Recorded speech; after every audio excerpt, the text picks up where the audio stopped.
बाकी दुनिया के किसी देश में फॉरेन पॉलिसी के आधार पर वोटर वोट नहीं डालते हैं, क्योंकि वो अपनी ही समस्याओं से इतना परेशान होता है। खाना मिलेगा कि नहीं, बच्चों को शिक्षा मिलेगी कि नहीं मिलेगी, नौजवान को नौकरी मिलेगी कि नहीं मिलेगी, किसान आत्महत्या करना बंद करेगा कि नहीं बनेगा, बलात्कार हो रही माताओं बहनों की रक्षा होगी कि नहीं, ये मुद्दे हैं।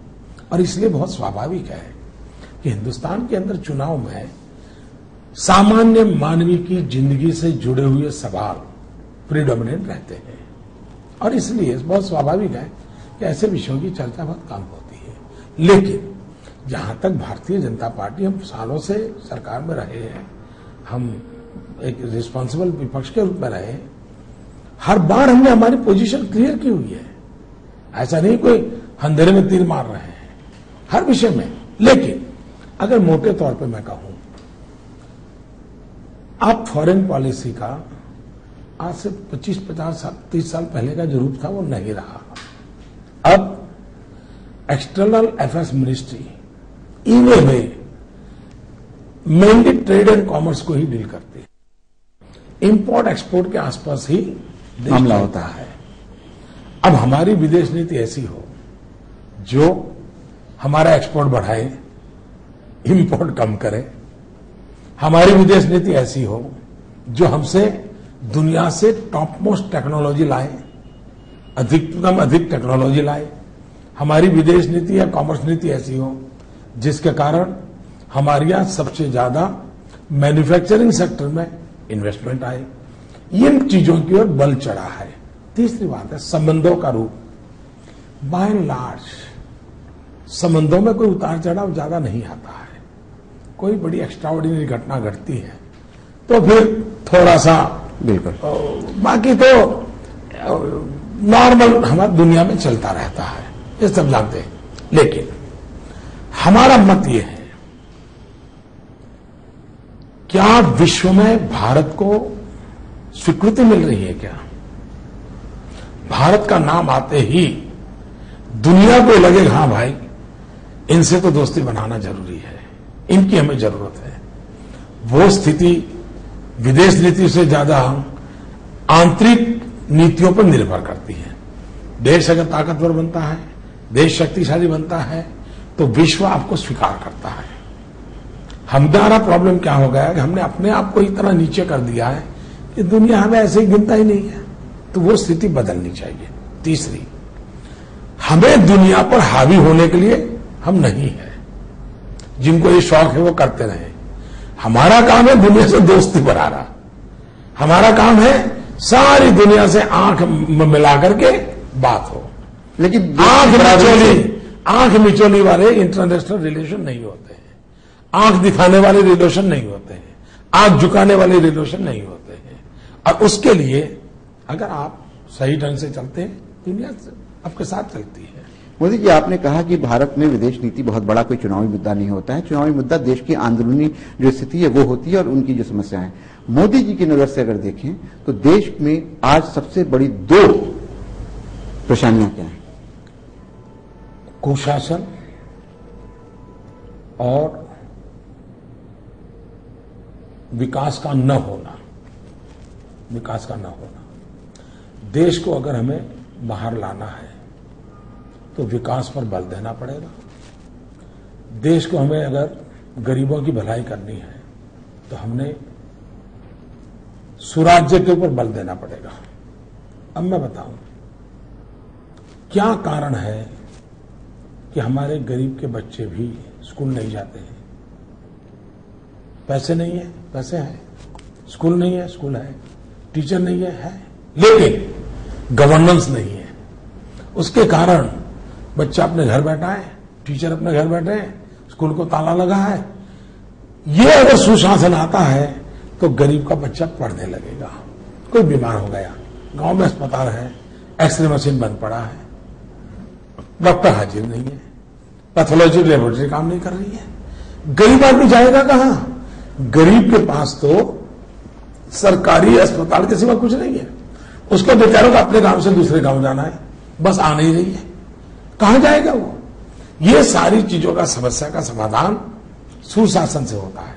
और जब सुशासन होता है सुराज्य होता है वो सबसे पहले गरीब का भला करता है, गरीब को प्रोटेक्ट करता है। और इसलिए हमारा आग्रह है सुराज्य सुशासन। सुशासन में भी मेरा स्पष्ट मत है। कभी कभी हम लोग देखते हैं कितने बड़े अच्छे 6 फुट शरीर हो, बड़ा तगड़ा दिखता हो, कपड़े शानदार पहने हो, लेकिन अगर एक बार डायबिटीज हो गया तो सारी बीमारियां आना शुरू हो जाती है। डायबिटीज से बीमारी दिखती नहीं है, लेकिन डायबिटीज होने से सारी बीमारी आना शुरू होती है। वैसे ही कुशासन डायबिटीज जैसा होता है। आपने बात की गरीबी की, आपने बात की समाज में पिछड़ापन है, इसको लेकर के समाज में एक समुदाय है जो बहुत पिछड़ा हुआ है, और जब मोदी जी से बात होती है उस समुदाय की भी चर्चा होती है। उस समुदाय के लोग जो माइनॉरिटीज में हैं, उनका कहीं ना कहीं अभी मोह भंग हो रहा है कांग्रेस से। ये दिख रहा है कि कांग्रेस से मोह भंग हो रहा है और वो ऑल्टरनेटिव्स ढूंढ रहे हैं। वो चाह रहे हैं कोई ऑल्टरनेटिव व्यवस्था हो, कोई ऐसी पार्टी हो या कोई ऐसी चीज हो जिसकी तरफ जाएं। और जहां उनको ऑल्टरनेटिव मिला, जैसे दिल्ली में, वो गए। राष्ट्र के लेवल पे बात करें तो भी ऑल्टरनेटिव की तरफ देख रहे हैं। भाजपा की तरफ भी मुसलमान देखता है, माइनॉरिटीज के वोटर्स देखते हैं, लेकिन उनको कौन सी वो चीजें हैं जो देख करके या जिसको समझ करके वो भाजपा की तरफ आए, मोदी जी में अपना विश्वास दिखाएं। देखिए, उन्होंने न भाजपा की चिंता करनी चाहिए, न कांग्रेस की चिंता करनी चाहिए, उन्होंने खुद की चिंता करनी चाहिए। दुर्भाग्य है कि वो खुद की चिंता नहीं करते। वे किसी राजनीतिक दल की भलाई के लिए ही अपनी जिंदगी खपा रहे हैं। सबसे बड़ी गलती ऐसे कुछ समाजों के नेताओं ने ऐसी करके रखी है कि उनको बेचारों को खुद को सोचने ही नहीं देते हैं। अब जैसे मोदी ये कहता है कि भाई 100% एजुकेशन होना चाहिए। जब मैं कहता हूं 100% एजुकेशन होगा, उसमें कौन बच्चे होंगे भाई? जो आज सबसे ज्यादा शिक्षित होंगे उसी को फायदा होगा। मैं कहता हूं सब नौजवानों को रोजगार का अवसर मिलना चाहिए। जब से मैं सब कहता हूं तो आते हैं कि नहीं आते हैं। और इसलिए गुजरात का जो मॉडल है ना, उसकी ये विशेषता है, सबका साथ सबका विकास। ये है यहां डालो तो वोट मिल जाएगा, यहां मत डालो वरना तो हरा देगा। ये खेल ने ही देश को बर्बाद किया है। मेरे लिए सब समान है, सबकी भलाई मेरा लक्ष्य है। भारतीय जनता पार्टी ने मुझे यही सिखाया है। लेकिन वोट लेने के लिए उसकी जाति को उकसाओ, फिर थोड़ा टुकड़ा फेंको, वो पाप न मैं करूंगा। और जो लोग करते हैं वो बुरा करते हैं, ये बात मैं बार बार बोलूंगा।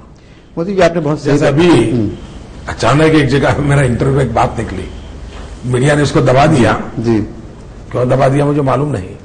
हिम्मत नहीं है ना, ऐसी चीजें हिम्मत नहीं। मैंने ये कहा, मैंने कहा मैं मेरे देश का मुसलमान को ऐसे देखना चाहता हूं कि जिसके एक हाथ में कुरान हो, दूसरे हाथ में कंप्यूटर हो। ये कहने की हिम्मत मोदी में है, लेकिन पता नहीं क्यों मीडिया को मालूम है कि मोदी का सही स्वरूप अगर मुसलमान जान जाएंगे और मुसलमान अगर मोदी को प्रेम करने लग जाएगा तो इनके सबकी दुकानें बंद होने वाली है। मोदी जी, आपने बहुत, और इसलिए ये ऐसा हवा बनाते, सच जानने नहीं देते, और वो भी बेचारे भले भाले हैं, उन तक शिक्षा नहीं पहुंची, इतनी गरीबी में जी रहे हैं। इनका इतना एक्सप्लॉइटेशन किया इन राजनेताओं ने। भगवान मैं बहुत अच्छी बात आपने कही कि एक हाथ में कुरान और एक हाथ में कंप्यूटर होना चाहिए। ये आप नरेंद्र मोदी के मुंह से अच्छा लग रहा है सुनकर के लोगों को भी। लेकिन एक बहुत सोची समझी सुनियोजित तरीके से ये बात फैलाई गई है कि मोदी जी के आने से इस समुदाय का कुछ हित नहीं होना है, बल्कि उनको डराया जा रहा है। आप पूरे हिंदुस्तान में घूम रहे हैं, आपको फीडबैक भी मिलती होगी। आपको क्या लगता है कि मुसलमान आपसे भयभीत हैं या कहीं पेशोपेश में हैं? ऐसा है कि मेरे सर्टिफिकेट की जरूरत नहीं है और मेरे सर्टिफिकेट पे विश्वास भी नहीं करना चाहिए। और मैं तो मानता हूं मुसलमानों के लिए मैं कोई अच्छा बोलूं तो मेरे पर पहले भरोसा करने से पहले 50 बार चेक करना चाहिए। ये मैं सामने से कहता हूं। ऐसा कहने की हिम्मत हिंदुस्तान के किसी राजनेता में नहीं है, मेरे में है। लेकिन करना क्या चाहिए, और मैं चाहूंगा समय चैनल का तो उर्दू का भी काफी है, आपका तो उर्दू अखबार भी अच्छा है। देश में भाजपा की जितनी सरकारें हैं उनका रवैया क्या है? अटल जी की एनडीए की सरकार थी, उनका रवैया क्या है?